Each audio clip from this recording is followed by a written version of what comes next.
નમસ્કાર વિદ્યાર્થી મિત્રો, આજે આપણે ધોરણ 12 માં નવા ચેપ્ટરની શરૂઆત કરી રહ્યા છીએ. ચેપ્ટર નંબર 11 જેનું નામ છે બાયોટેકનોલોજીના સિદ્ધાંતો અને પ્રક્રિયાઓ. આમ જોવા જાવ તો આ ચેપ્ટર ઘણું ઇન્ટરેસ્ટિંગ છે.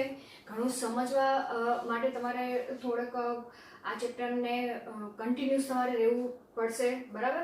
અને હાલના સમયમાં આ જે ટોપિક છે અને આ જે બ્રાન્ચ છે એ બ્રાન્ચ ઘણી યુઝફુલ છે. ઇન્ડસ્ટ્રીયલ ખાતે પણ આ ચેપ્ટર તમારા માટે ઘણું મહત્વનું છે, બરાબર. હવે જો આપણે બાયોટેકનોલોજીનો સંધિ છૂટી પડવા જઈએ તો બાયો મીન્સ કે જેવ અને ટેકનોલોજી મીન્સ કે તકનીક. તો આપણે ગુજરાતીમાં એનું જો નામ લખવા જાય તો શું થશે? જેવ તકનીકી, બરાબર, એટલે કે બાયોટેકનોલોજી. તો હવે આપણે તેને વ્યાખ્યાયિત કરીએ કે આમાં શું કરવામાં આવે છે. આ જે બાયોટેકનોલોજી ચેપ્ટર છે તો એવી રીતે કઈ જે ટેકનિક છે કે ટેકનોલોજી છે કે જેના મારફતે જુદી જુદી પ્રોડક્ટ બનાવવામાં આવે છે. તમને ઈચ્છિત માનવ કલ્યાણ હેતુ તમે જુદી જુદી રસીકરણની પ્રક્રિયા પણ તમે રસી પણ બનાવી શકો. એન્ટીબાયોટિક્સના ઉત્પાદનની પ્રક્રિયા પણ આ ટેકનોલોજી દ્વારા થઈ શકે છે, બરાબર. તો હવે આપણે તેને સમજવા માટે પહેલા તો આપણે તેની કન્સેપ્ટ શું છે, શું કહેવા માંગે છે બાયોટેકનોલોજી, તે આપણે ચર્ચા કરીએ. તો ખાસ કરીને જોવા જઈએ તો આ ટેકનોલોજી એટલે શું અને તેમાં કેવા સજીવનો ઉપયોગ કરવામાં આવે છે, બરાબર, તેના વિશે આપણે ચર્ચા કરી. તો સજીવો અથવા સજીવોમાંથી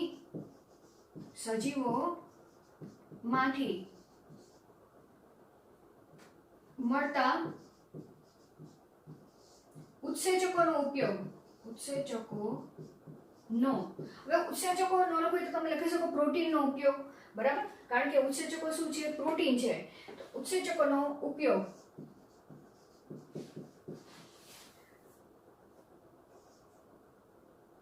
મનુષ્ય ને ઉપયોગી નિપજો મેળવવા અથવા તો ઉપયોગી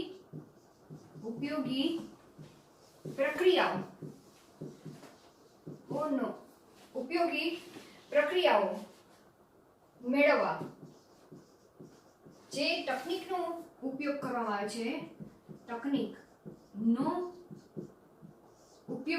આવે છે,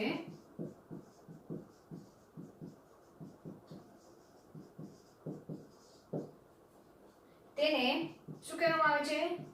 જેવ તકનીક તરીકે ઓળખવામાં આવે છે. તકનીક કહે છે, બરાબર. તો અથવા તો બાયોટેકનોલોજી કહે છે.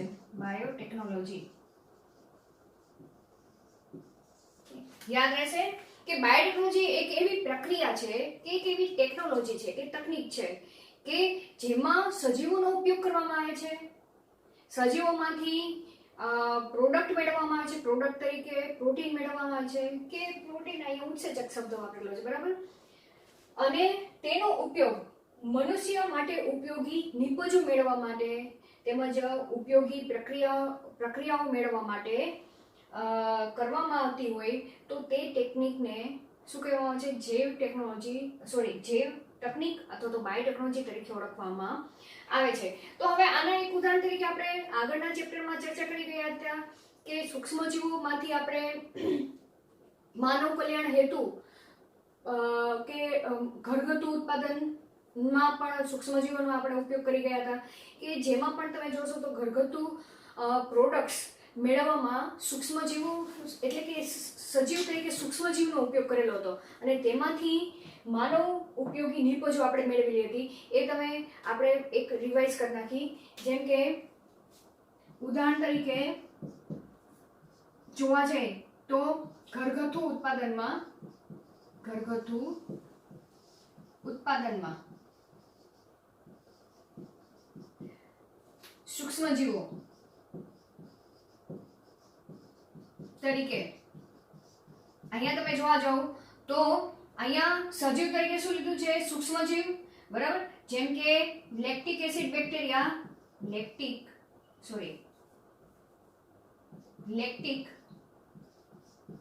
એસિડ બેક્ટેરિયા માંથી શું મેળવવામાં આવતું હતું? દૂધમાંથી દહીં બનાવવાની પ્રક્રિયા, બરાબર. તો જે આ સજીવનો ઉપયોગ દૂધમાંથી દહીં બનાવવા માટે કરવામાં આવતો, બરાબર. તો આ પણ એક વ્યાખ્યા થઈ ગઈ કે અહીંયા તમે જોશો તો લેક્ટિક એસિડ શું છે, બેક્ટેરિયા શું છે, સજીવ છે. એ સજીવનો ઉપયોગ મનુષ્યને ઉપયોગી નિપજો, જેમ કે આપણે દહીં મેળવવું હોય તો આપણે દૂધની અંદર શું નાખીએ છીએ? ઇનોક્યુલમ તરીકે આપણે દહીં હોય કે છાશ હોય જેમાં રહેલા તમે થોડાક ડ્રોપ્સ દહીંના કે છાશના તમે દૂધની અંદર નાખશો તો એટલાક ડ્રોપ્સની અંદર પણ લાખોની માત્રામાં લેક્ટિક એસિડ બેક્ટેરિયા રહેલા છે, જે શું કરશે? દૂધમાંથી દહીં બનાવવાની પ્રક્રિયા કરે છે. કઈ રીતે થાય છે આપણે આગળ ચેપ્ટરમાં ચર્ચા કરી જ ગયા છીએ, બરાબર. એવી જ રીતના વાઇન બનાવવાની પ્રક્રિયા એટલે કે દારૂ બનાવવાની પ્રક્રિયા, કે જેમાં તમને ખ્યાલ છે આપણે ચર્ચા કરી ગયા છીએ, આગળના લેક્ચર એક વખત રિવાઇઝ કરી નાખજો, કે જેમાં સેકેરોમાઇસિસ સિરિવિસિસ શું છે? બેક્ટેરિયા છે, જેનો ઉપયોગ દારૂ બનાવવામાં કરવામાં આવે છે. તો અહીંયા સેકેરોમાઇસિસ સિરિવિસિસ બેક્ટેરિયાથી પણ શું છે? સેકેરોમાઇસિસ સિરિવિસિસ યીસ્ટ છે, બરાબર. સેકેરોમાઇસિસ સેરિવિસિસ યીસ્ટ, બરાબર. જેનો ઉપયોગ એક તો બેકર્સ યીસ્ટ તરીકે પણ થાય છે, એટલે કે બેકરીમાં યાદ કરો, બરાબર. શેમાં થશે? બ્રેડ બનાવવાની પ્રક્રિયામાં પણ આ યીસ્ટનો ઉપયોગ થાય છે. એવી રીતના દારૂની બનાવટમાં પણ આ જ યીસ્ટનો ઉપયોગ કરવામાં આવે છે, જેને બેવર્સ યીસ્ટ તરીકે પણ ઓળખવામાં આવે છે, બરાબર. તો જેનો ઉપયોગ તમે અહીંયા કયા પ્રકારનો પદાર્થ તમે ઉપયોગ કરેલો છે? જેમ કે પ્રક્રિયક તરીકે તમે કોઈ ફળ પણ લઈ શકો, મીન્સ કે ફ્રૂટમાંથી પણ વાઇન બને છે, તો તમને ખબર જ છે દ્રાક્ષમાંથી બને છે. એવી જ રીતના અનાજમાંથી પણ વાઇન બનાવવામાં આવે છે, જેમ કે જુવાર છે તો જુવારમાંથી પણ દારૂ બનાવવાની પ્રક્રિયા થાય છે. તો અહીંયા તમે લખી શકો કે ફળ કે અનાજમાંથી શું કરવામાં આવે છે? આ તમે યીસ્ટ નાખી દો તો તેમાંથી શું બને છે? પીણા બને છે, પીણા તરીકે દારૂ, બરાબર. દારૂ ન લખો હોય તો તમે લખી શકો વાઇન, બિયર, બરાબર, બની શકે છે. હવે એવી જ રીતના આપણે આગળ ચર્ચા કરી ગયા હતા કે દારૂ બનાવવા માટે, દહીં બનાવવા માટે તેમજ એન્ટીબાયોટિક્સ બનાવવા માટે પણ ઔદ્યોગિક ક્ષેત્રે એન્ટીબાયોટિકના ઉત્પાદનમાં પણ સૂક્ષ્મજીવનો ઉપયોગ કરવામાં આવે છે. તો આ જે બધી પ્રક્રિયા આપણે ચર્ચા કરી ગયા, આ બધી પ્રક્રિયા એ પણ શું દર્શાવે છે? બાયોટેકનોલોજી દર્શાવે છે, જૈવ તકનીક દર્શાવે છે. પણ અહીંયા તમે જુઓ તો આ બધી પ્રક્રિયામાં સીધા સજીવનો જ ઉપયોગ કરવામાં આવે છે, કે ડાયરેક્ટ સજીવ નાખી દે છે, બરાબર. લેક્ટિક એસિડ બેક્ટેરિયા દૂધની અંદર નાખી દે છે અને અમુક સમય પછી તેની અંદર બેક્ટેરિયા એ શું કરે છે? ગ્રો થાય છે અને તે નીપજ બનાવે છે, દહીં બનાવે છે, એવી રીતના વાઇન બનાવે છે. તો અહીં સજીવનો જ ડાયરેક્ટ ઉપયોગ થાય છે. તો જે શું દર્શાવે છે? બાયોટેકનોલોજી પદ્ધતિ દર્શાવે છે. પણ આધુનિક બાયોટેકનોલોજીની જો વ્યાખ્યાયિત કરવા જાય કે આધુનિક બાયોટેકનોલોજી કે હાલના સમયમાં બાયોટેકનોલોજીમાં શું કરવામાં આવે છે? જીનેટિકલી મોડિફાઈડ ઓર્ગેનિઝમ તૈયાર કરવામાં આવે છે. શું કરવામાં આવે છે? જીનેટિકલી મોડિફાઈડ ઓર્ગેનિઝમ તૈયાર કરવામાં આવે છે. તો જો તમારે આ જ પ્રક્રિયા, જેમ કે પીણા છે, એ આ પ્રોસેસથી તમને જે પીણા મળે છે એ પીણા તમને જો વધારે ક્વોન્ટિટીમાં તમારે બનાવવા હોય, બરાબર. શું કહેવા માંગુ છું? કે વધારે ક્વોન્ટિટીમાં બનાવવા હોય અને તેની જો ક્વોલિટી વધારે સુધારવી હોય તો તમારે શું કરવું પડે? આ જે સેકેરોમાઇસિસ સિરિવિસિસ છે તેને તમારે મોડિફાઈડ કરવું પડે. મોડિફાઈડ એ રીતે કરવું પડે કે જે પ્રમાણમાં આલ્કોહોલ ઉત્પન્ન કરે છે, આલ્કોહોલની માત્રા, માનો કે આગળ આપણે ચર્ચા કરી ગયા કે 13% જ આલ્કોહોલ ઉત્પન્ન કરે છે, બરાબર, આ યીસ્ટ. પણ જો તમારે વધારે જો આલ્કોહોલ ઉત્પન્ન કરાવવું હોય તો તમારે શું કરવું પડે? આ સેકેરોમાઇસિસ સિરિવિસિસને મોડિફાઈડ કરવું પડે, બરાબર. તો એ જ આધુનિક બાયોટેકનોલોજીમાં આ જ ટેકનિક આગળ ઉમેરવામાં આવેલી છે. આપણે શું કરવામાં આવે છે કે આધુનિક બાયોટેકનોલોજીમાં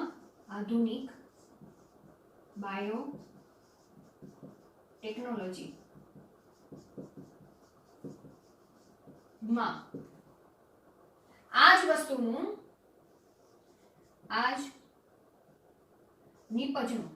નિપજોનું વધારે પ્રમાણમાં નિર્માણ કરવું હોય બરાબર, અને તેની ક્વોલિટી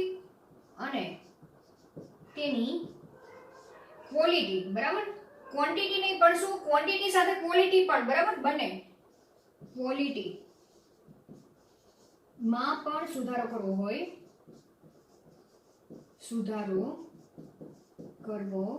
હોય તો આ જે પદ્ધતિમાં જે સૂક્ષ્મજીવનો ઉપયોગ કરેલો છે તેની જગ્યાએ મોડિફાઈડ સૂક્ષ્મજીવો નો ઉપયોગ કરવામાં આવે તો તમે ક્વોલિટી સાથે ક્વોન્ટિટીમાં પણ તમે વધારો કરી શકો બરાબર. તો સુધારો કરવો હોય તો જીનેટિકલી મોડિફાઈડ ઓર્ગેનિઝમ, શું કહેવામાં આવે છે, જીનેટિકલી મોડિફાઈડ ઓર્ગેનિઝમ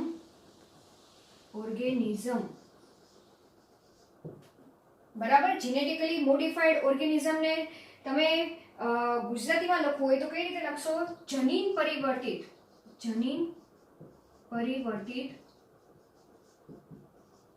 સૂક્ષ્મજીવનો ઉપયોગ કરવામાં આવે છે. શેનો? સૂક્ષ્મજીવોનો ઉપયોગ કરવામાં આવે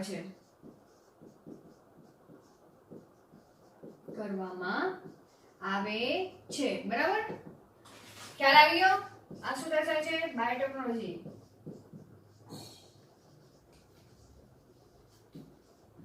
તો અહીંયા મેં તમને શું કીધું કે આ જે બધી પ્રોડક્ટ સૂક્ષ્મજીવો દ્વારા મેળવવામાં આવે છે, જો એને વધારે ક્વોલિટીમાં અને ક્વોન્ટિટીમાં સુધાર કરવો હોય તો જનીન પરિવર્તિત સૂક્ષ્મજીવો એટલે કે જીનેટિકલી મોડિફાઈડ ઓર્ગેનિઝમનો ઉપયોગ આધુનિક બાયોટેકનોલોજી પદ્ધતિમાં કરવામાં આવે છે. યાદ રાખજો બરાબર.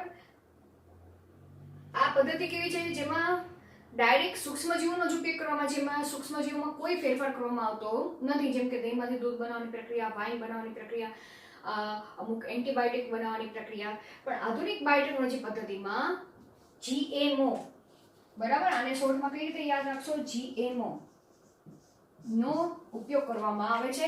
અને તેના દ્વારા એટલે કોના દ્વારા?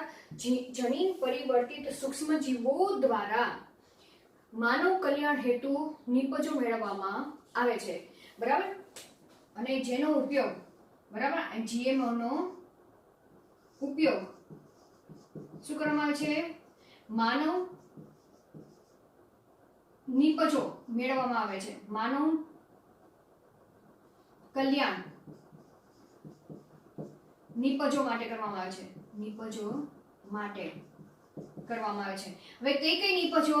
જેમ કે તમે આ બધા નામ સાંભળેલા જ હશે કે ટેસ્ટ ટ્યુબ બેબી નિર્માણમાં, ટેસ્ટ ટ્યુબ બેબી નિર્માણની પ્રક્રિયામાં, તેમજ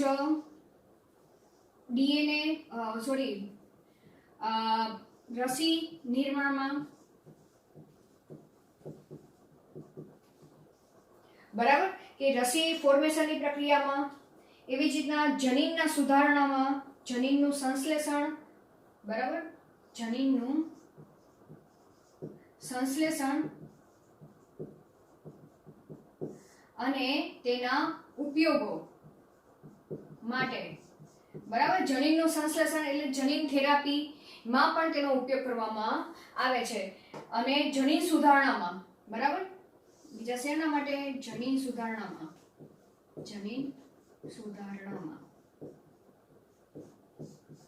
આધુનિક બાયોટેકનોલોજીનો ઉપયોગ કરવામાં આવે છે. તો આટલું તમારે આપણે તો અત્યારે પ્રસ્તાવના જ લઈ છીએ બરાબર. આ પ્રસ્તાવના તમને ખ્યાલ આવશે એટલે તમે સરળતાથી આ ચેપ્ટરને સમજી શકશો બરાબર. આધુનિક બાયોટેકનોલોજી પદ્ધતિમાં જીનેટિકલી મોડિફાઈડ ઓર્ગેનિઝમનો ઉપયોગ કરવામાં આવે છે અને તેમાંથી માનવ કલ્યાણ હેતુ માટે જુદી જુદી પ્રોડક્ટ્સ કે નિપજો મેળવવામાં આવે છે. જેમ કે DNA રસી બરાબર, રસીના નિર્માણની પ્રક્રિયા પણ કેવી? DNA રસી મેળવવાની પ્રક્રિયા, પછી ટેસ્ટ ટ્યુબ બેબીના નિર્માણની પ્રક્રિયામાં જનીન થેરાપી તરીકે પણ તેનો ઉપયોગ કરવામાં આવે છે, એટલે કે જનીનનું સંશ્લેષણ અને તેના નિર્માણની પ્રક્રિયા કરવામાં આવે છે. જનીન સુધારણામાં પણ તેનો ઉપયોગ કરવામાં આવે છે. યુરોપિયન બાયોટેકનોલોજી સંગઠન દ્વારા, એટલે કે EFB, આ ફૂલ ફોર્મ પણ તમને MCQ માં પૂછી શકે. EFB એટલે શું? European federation of biotechnology.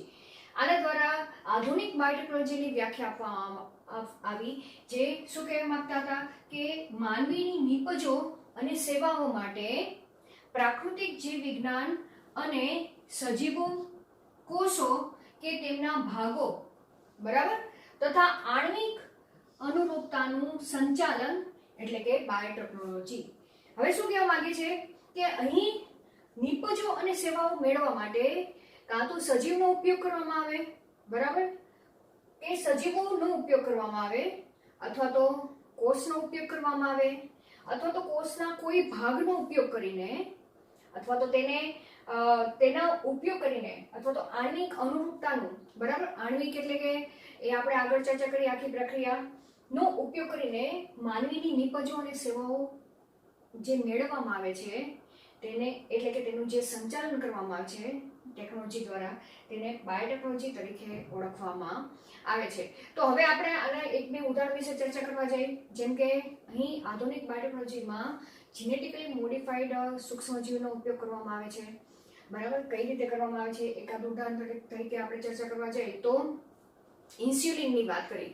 હવે ડાયાબિટીક પર્સન હોય તો ડાયાબિટીક પર્સન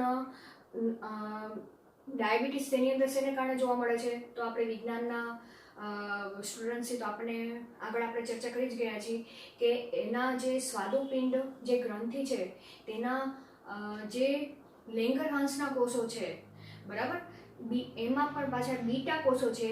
એ બીટા કોષો ઇન્સ્યુલિન અંતઃસ્રાવ ઉત્પન્ન કરે છે, બરાબર. હવે જે ઇન્સ્યુલિનના જે અંતઃસ્રાવ ઉત્પન્ન કરે છે, એ ઇન્સ્યુલિનનું કાર્ય શું છે કે રુધિરમાં ગ્લુકોઝનું પ્રમાણ જાળવી રાખે છે. જો રુધિરમાં ગ્લુકોઝ વધી ગયો હોય તો તેને ગ્લાયકોજનના સ્વરૂપમાં રૂપાંતર કરવાની પ્રક્રિયા માટે શું કરે છે? તેને રુધિરની અંદર, રુધિરમાંથી બહાર ધકેલવાની પ્રક્રિયામાં મહત્વનો ભાગ ભજવે છે, અને યકૃતમાં તેની ગ્લાયકોજન બનવાની પ્રક્રિયા થાય છે. એ પ્રક્રિયા તો આપણને ખબર છે, જે 11મા ધોરણમાં આપણે ચર્ચા કરી ગયા છીએ. પરંતુ ડાયાબિટીક પર્સનમાં શું થાય છે કે જે ઇન્સ્યુલિન છે તે ઇન્સ્યુલિન બનતું નથી, બરાબર, જેને કારણે રુધિરમાં ગ્લુકોઝનું પ્રમાણ વધી જાય છે, અને તેના માટે ઇન્જેક્શન આપવા પડે છે. એ ડાયાબિટીક પર્સનને ઇન્સ્યુલિનના ઇન્જેક્શન આપવા પડે છે.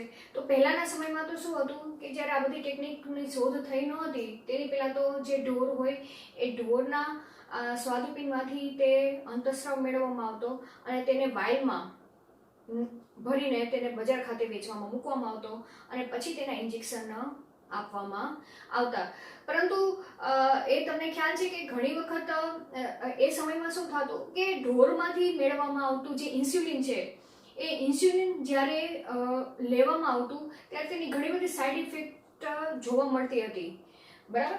તો હવે તેનું નિરાકરણ માટે આ બાયોટેકનોલોજીમાં શું કરવામાં આવ્યું કે બાયોટેકનોલોજી પદ્ધતિ દ્વારા સૂક્ષ્મજીવ કે જે મનુષ્યના ઇન્સ્યુલિન માટે જે જનીન જવાબદાર છે, બરાબર, એ જનીનને જ તે શું કરવામાં આવ્યું? સૂક્ષ્મજીવની અંદર નાખવામાં આવ્યું, બરાબર. શું કરવામાં આવે છે બાયોટેકનોલોજી પદ્ધતિમાં ઇન્સ્યુલિનના સર્જન માટે કે જે ઇન્સ્યુલિન માટે, ઇન્સ્યુલિન શું છે? પ્રોટીન છે, બરાબર, અને તે પ્રોટીન માટે જે જવાબદાર જનીન છે એ જનીનને જ તે લઈ લેવામાં આવે છે અને તેને કોઈ સજીવની અંદર નાખી દેવામાં આવે છે, બરાબર. આ જનીનને શું કરી નાખવામાં આવે છે? સજીવમાં નાખી દેવામાં આવે છે. સજીવ તરીકે શું હોઈ શકે? સૂક્ષ્મજીવ પણ અહીંયા ઉપયોગ કરવામાં આવે છે. હવે કઈ રીતે કરવામાં આવે છે બધી પ્રક્રિયા આપણે આગળ ચર્ચા કરવાની છે. તો આ રીતે એ સૂક્ષ્મજીવને શું કરવામાં આવે છે? મોડિફાઈડ કરવામાં આવે છે, બરાબર. ફોર એક્ઝામ્પલ આ બેક્ટેરિયા છે, બરાબર, અને બેક્ટેરિયાનું આ જે ડીએનએ છે તેની અંદર કે સોરી આ પ્લાઝમિડ છે, બરાબર. આ શું છે? પ્લાઝમિડ છે. એ પ્લાઝમિડની અંદર આ જનીન નાખી દેવામાં આવ્યું, બરાબર. આની અંદર જે ઇન્સ્યુલિન માટેનું જનીન છે. હવે જ્યારે બેક્ટેરિયા છે એ બેક્ટેરિયા જ્યારે હવે પ્લાઝમિડના શું ગુણધર્મ છે આપણે 11મા ધોરણમાં ચર્ચા કરી ગયા છીએ. પ્લાઝમિડ એ સ્વતંત્ર ડીએનએ છે અને એ પ્લાઝમિડ જ્યારે પોતાના સ્વયંજનનની પ્રક્રિયા કરશે ત્યારે આ જનીન પણ શું કરશે, પોતાના સ્વયંજનનની પ્રક્રિયા કરશે. અને જ્યારે આરએનએ બનવાની પ્રક્રિયા થશે ત્યારે તેની સાથે સાથે આ જનીનની પણ આરએનએ બનવાની પ્રક્રિયા થશે, એમઆરએનએ બનવાની પ્રક્રિયા, એમઆરએનએ બનવાની પ્રક્રિયા થશે તો તેમાંથી પ્રોટીન સંશ્લેષણની પ્રક્રિયા થશે. તો આ રીતે તમે જોવા જાઓ તો આ જે પ્લાઝમિડ છે, પ્લાઝમિડના ડીએનએની સાથે સાથે આપણે જે ઇન્સ્યુલિન માટેનું જે જનીન સૂક્ષ્મજીવમાં નાખેલું છે તેનું પણ ટ્રાન્સક્રિપ્શન અને ટ્રાન્સલેશનની પ્રક્રિયા સાથે સાથે થતી જશે અને ઇન્સ્યુલિનના સર્જનની પ્રક્રિયા થતી જાય છે. તો આમ બેક્ટેરિયાનો જે કોષ વિભાજનનો સમયગાળો કેવો છે, ખૂબ જ ઓછો છે, બરાબર. તો 1 માંથી 2 બનશે, 2 માંથી 4 બનશે. તો આ રીતે લાખોની સંખ્યામાં બેક્ટેરિયા બનશે. તેની સાથે સાથે આપણું જે ઇન્સ્યુલિન માટેનું જે જનીન દાખલ કરેલું છે તે પણ બધા બેક્ટેરિયાની અંદર દાખલ થશે. બધા બેક્ટેરિયા પ્રોટીન સંશ્લેષણ કરશે તો એ પ્રમાણે જે ઇન્સ્યુલિન બનશે. પછી ત્યારબાદ ઇન્સ્યુલિન જે પ્રોટીન છે એ પ્રોટીનને આઇસોલેટ કરવામાં આવે છે તેમાંથી અને તેને પછી વાયુ સ્વરૂપે કે તરીકે બજારમાં વેચાણ ખાતે મૂકવામાં આવે છે. તો આમ તમે જોવા જાઓ તો આ પ્રોસેસ સમજવામાં ભણવામાં તમને બહુ ઇઝી લાગે છે પણ આ પ્રોસેસ થતાં થતાં ઘણા વર્ષો પણ વીતી જાય છે. તો આમ આ રીતે એક એન્ટીબાયોટિકની શોધ કે એક આ જ રીતે સેમ આ રીતે રસી બનાવવાની પ્રક્રિયા પણ આ જ પદ્ધતિ દ્વારા કે એના સિવાય ઘણી બધી પદ્ધતિઓ પણ છે. પણ બાયોટેકનોલોજી પદ્ધતિમાં સૂક્ષ્મજીવને શું કરવામાં આવે છે, મોડિફાઈડ કરવામાં આવે છે આ રીતે અને પછી તેનો ઉપયોગ કરીને તેની માનવ કલ્યાણ હેતુ નિપજો મેળવવામાં આવે છે, બરાબર. હવે બીજું એક ઉદાહરણ વિશે આપણે ચર્ચા કરવા જઈએ તો જેમ કે એક ફાયર ફ્લાય કરીને સજીવ છે જે શું કરે છે કે દિવસ દરમિયાન જ્યારે લાઇટ હોય એ લાઇટના સૂર્યપ્રકાશ પડે ત્યારે તે શું કરે છે, કિરણોને શોષી લે છે, એટલે કે એબ્ઝોર્બ કરે છે. અને જ્યારે અંધારું હોય ત્યારે તે સમયે તે એબ્ઝોર્બ કરેલી જે લાઇટ છે તેને જુદા જુદા વેવલેન્થ સ્વરૂપે બહાર કાઢે છે અને તે સજીવ કેવું દેખાય છે, ચળકતું જોવા મળે છે. તો આ જ પદ્ધતિનો ઉપયોગ કરીને શું કરવામાં આવ્યું કે જે પ્રોટીન કે જે આ લાઇટને એબ્ઝોર્બ કરે છે, બરાબર, અને જ્યારે લાઇટ ન હોય ત્યારે આ પ્રોટીન બને છે અને જેને કારણે જે પ્રકાશિત દેખાય છે જે સજીવ, તો એ પ્રોટીન માટે જે જવાબદાર જનીન છે એ જનીનને તેમાંથી બાયોટેકનોલોજી પદ્ધતિ દ્વારા દૂર કરી દેવામાં આવે છે. જે પ્રકાશિત થવા માટે જવાબદાર છે, પ્રોટીન માટે જવાબદાર જનીનને, બરાબર, એ જનીનને તેમાંથી કાઢી લેવામાં આવે છે, બરાબર, તે સજીવમાંથી અને પછી તેને પ્લાન્ટની અંદર ટ્રાન્સફર કરવામાં આવે છે. ખ્યાલ આવી ગયો? શેમાં હોસ્ટ તરીકે સેવા નાખવામાં આવે છે, પ્લાન્ટની અંદર નાખવામાં આવે છે. અને જ્યારે રાતનો સમય હોય ત્યારે આ રીતે પણ તમે ઇલેક્ટ્રિસિટીનો બચાવ કરવામાં આવે છે કે રાતનો સમય હોય ત્યારે એ પ્લાન્ટને રોડની સાઈડમાં જો ઉગાડવામાં આવે તો અંધારામાં એ પ્લાન્ટ પોતે શું કરશે, લાઇટને તેમાં રહેલું આ જે જનીન જે ટ્રાન્સફર કરેલું છે એ જનીન પ્રોટીન ઉત્પન્ન કરશે અને એ પ્રોટીન ઉત્પન્ન થશે જેને કારણે એ પ્લાન્ટ પણ કેવા જોવા મળે, લાઇટિંગ વાળા જોવા મળે. તો આ રીતે એક પ્રકારની તમે ઇલેક્ટ્રિસિટીનો પણ બચાવ કરી શકો આ પદ્ધતિનો યુઝ કરીને, બરાબર. તો અહીંયા આપણે થોડાક ઉદાહરણો વિશે ચર્ચા કરી કે બાયોટેકનોલોજી પદ્ધતિ શું છે, તેનો ઉપયોગ શેમાં કરવામાં આવે છે. આધુનિક બાયોટેકનોલોજીની વ્યાખ્યા કોણે આપેલી હતી? EFD European federation of biotechnology દ્વારા કરવામાં આવી, બરાબર. તો અહીંયા આપણે થોડુંક પ્રસ્તાવના વિશે આપણે ચર્ચા કરી ગયા. હવે આપણે આગળ ચર્ચા કરીશું બાયોટેકનોલોજીના સિદ્ધાંતો એટલે શું તે આપણે નેક્સ્ટ લેક્ચરમાં ચર્ચા કરીશું. Thank you.